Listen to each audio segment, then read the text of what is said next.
Hi everyone, Sandra Vale here at Homesteading Ways, and today I'm going to talk to you about traveling, particularly driving, outside when it's freezing cold out. And I'd like to start with how you're dressed. Make sure you always have a hat. If your coat has a hood, that's even better. It'll keep the wind off of your neck and going down. Make sure you have a very heavy coat, preferably water resistant like this one is.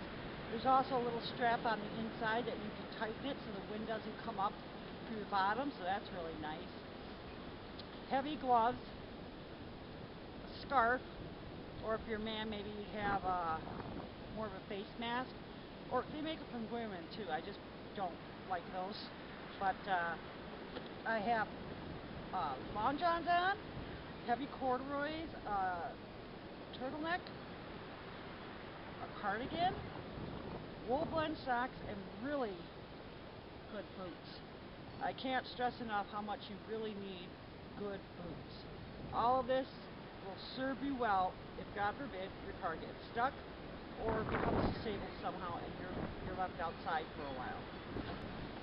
Okay, so I'm going to talk to you about what you should be bringing along in your vehicle. Now, people who normally live in the north are usually prepared for bad weather, whether it's snow, ice, or super cold temperatures. But for those of you that are going to be maybe temporarily in a colder state, maybe you're from the south or visiting even from another country and you're not accustomed to this, or perhaps you got relocated through a job or whatever, that you're now in a cold climate place when you weren't before. So this is just some tips to help you out. To start with, this is kitty litter. This will be a friend of yours if you get stuck on ice. Put it under your tires and it'll help you get grip. This is just cheap clay kitty litter. You don't need anything better than that. You can also use sand or rock salt. That'll work really well too. And then under in here I do have my spare, my jack, a little hand shovel, and jumper cables. You always need jumper cables when you're in cold climate. At any given time, you or somebody else could end up with a dead battery, and you know that'll really save you if you have cables. And then I have this. This is what I call my car kit, and there's a lot of important stuff in here. Okay, to start with, this is just a backpack, but it's a really nice one that I got at a thrift store a few years ago, and I've been using it ever since. The bottom here actually comes off. There's snaps and whatever. I don't take it off, but you could if you needed to.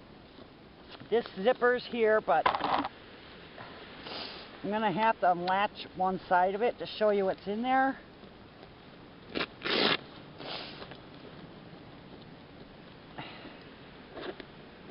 It's super cold out today.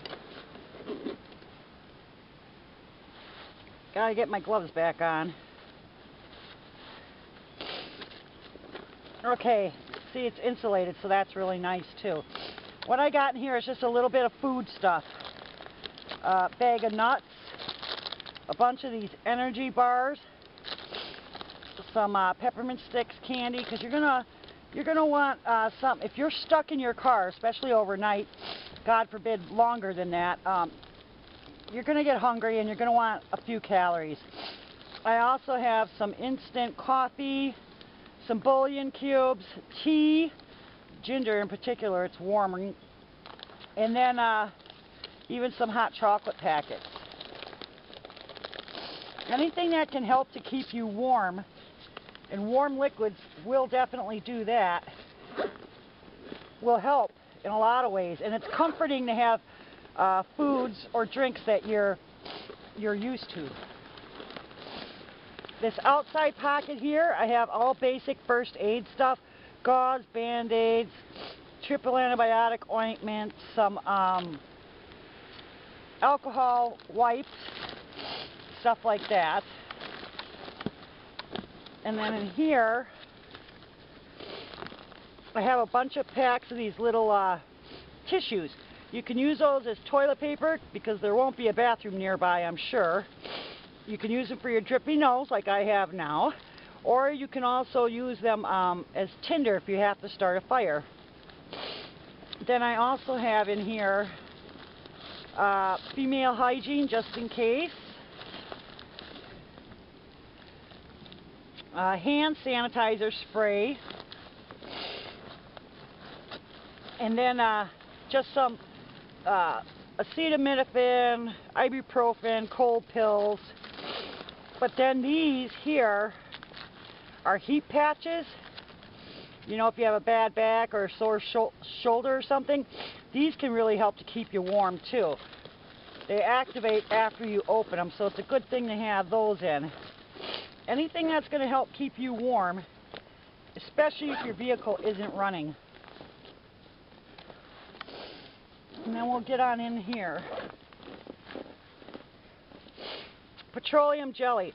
You can smear this all over your face, your hands, whatever exposed skin you have, and it'll help protect your skin against the cold wind. This is a flashlight my sister gave me a long time ago, and I love it. It's a crank, but it's really bright, and it works great. It juices up really fast. This here is a crank radio. It also has a flashlight on it, but these are good to have if you're caught up in some kind of really bad weather.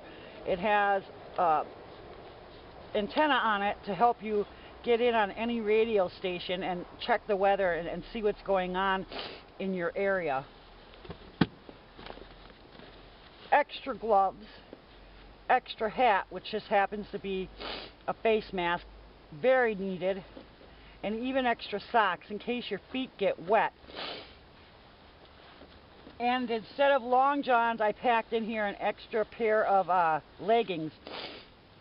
Anything you could put on extra under your clothes to stay warm is a bonus. You gotta layer your clothes. Poncho, help to stay dry. Emergency blankets, you know, the silver kind. And these right here are worth a lot. These are hand and foot warmers. They activate once you open them. Now, depending on how old they are, some of them will stay warm, I'd say 6 or 7 hours tops. But if they're really old, they may only stay warm an hour or two. Try and keep fresh ones in your bag. Now, in case your car is what the problem is, I have a bunch of stuff in here, a bunch of different tools. I got this little wrench here, and a socket and bit set, needle nose pliers, zip strips, or zip ties. Well, my battery died, so I had to go in and charge it, and weather's just getting worse. It seems just as cold as it was before, but now it's snowing, so I'm going to hurry up a little bit more. You got duct tape here. Paracord, can use that as rope. A hatchet, I just always carry one of these with me, and it's heavy enough to use as a hammer. Electrical tape.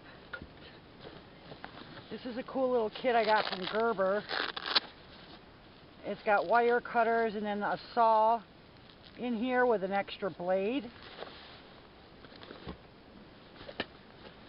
An additional ice scraper.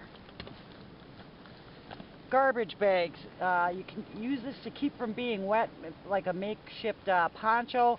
You can, you know, just put garbage in them, and they're just good to have. This is an emergency candle I make.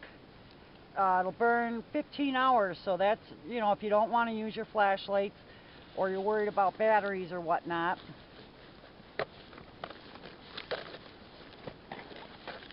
This is a special kind of bungee cord. These are really good. They work great. And then in this little can here, this is just a food can without any kind of liner in it. You can use this to heat up water or whatnot.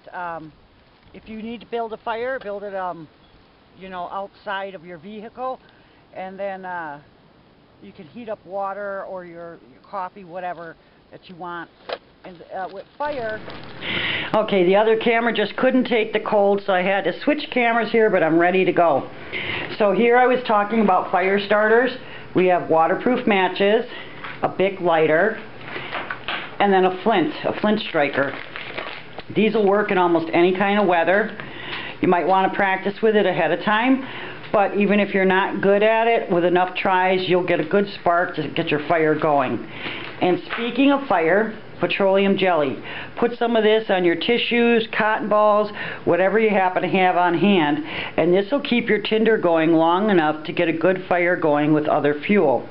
You know, whether it's sticks or whatever you have to start a fire with. And then in here I also have a small LED flashlight, which works really well. It runs on 2 AAA batteries, so I have a bunch of those in here. I also have AA's because that crank radio will also run off of AA batteries. I just normally don't use them. And then I have this cool thing here. It's a whistle. It also has a really good compass on it, and it also has a thermometer. And in here is a magnifying glass, which I can't get out at the... Oh, there we go. So that's just something neat to have. The whistle would be nice too. If you're stuck, you know, out in the wilderness or somewhere really far away, you could blow this to try and let people know where you are. A blanket. Always keep a blanket in your vehicle. If you don't have room for a large one, then use a throw. If you can get one of those little throw blankets made of wood, not wood, wool, that would be even better. Water. You gotta have water. Keep a gallon of water in your vehicle, but not in your trunk. It will freeze, so try and put it on the floor, the front floor of the passenger side. That way the heat can kind of defrost it as you're driving. Otherwise, keep it by the door that you exit your house by. And every time you go into your car, grab it and keep it with. You may need it if your car overheats, or if you're stuck in your vehicle for a few hours or even a few days. You're going to need something to drink. And then your phone. Always have your phone with you. And a charger. Keep this plugged into your car, and every time you get in your vehicle, start charging your phone. That way you're guaranteed to have at least half of the power. And you know, a phone is a lot more than what the kids use it these days, as just, you know, for games or the internet or something. This could possibly be your lifeline, so you don't want it to go dead. And the last thing I wanted to mention, but I forgot to bring it out of the car, is a map, a paper map. Too many people rely on GPS these days, and electronics will and do fail. Get yourself a paper map of your state and county, wherever it is you're traveling, and keep it in your vehicle at all times. Well, I hope you enjoyed the video. I appreciate you taking the time out to watch it. Please comment and subscribe. That would be great. It was nice talking to you, and you take care.